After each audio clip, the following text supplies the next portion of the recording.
अल्पवयीन विद्यार्थी वाहन चालवतात. विद्यार्थ्यांना शाळेत सोडायला येताना पालक वाहतूक नियम पाळत नाहीत. शाळा महाविद्यालयांमध्ये विद्यार्थी वाहतूक करणाऱ्या वाहनांमध्ये म्हणजेच स्कूल बस, रिक्षा क्षमतेपेक्षा अधिक विद्यार्थी असतात. त्या वाहनांकडे कागदपत्रे, विद्यार्थी वाहतुकीचा परवाना देखील नसतो. या पार्श्वभूमीवर आता वाहतूक पोलीस दररोज सकाळी 6 ते 9 या वेळेत शहरातील सर्वच शाळा महाविद्यालयांसमोर गस्त घालणार आहे. अधिकारी आणि अंमलदारांना शाळा वाटून देण्यात आल्या आहेत. सणासुदीच्या काळात सोलापूर शहरातील रस्त्यावर वाहनांची प्रचंड गर्दी पाहायला मिळत आहे.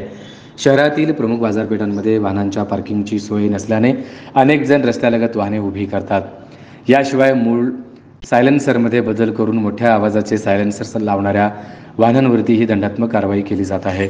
विशेष बाब म्हणजे शाळा महाविद्यालयांमध्ये विद्यार्थी वाहतूक करणाऱ्या बेशिस्त वाहनांवर वाहतूक पोलिसांकडून सर्वाधिक फोकस केला जातोय. त्यासाठी दररोज सकाळी 6 ते 9 या वेळेत त्या ठिकाणी वाहतूक पोलीस कारवाई करणार आहेत. दुसरीकडे रात्री 9 ते 11 वाजेपर्यंत देखील बेशिस्त वाहनांवरती स्पेशल ड्राईव्ह घेऊन कारवाई केली जाणार आहे.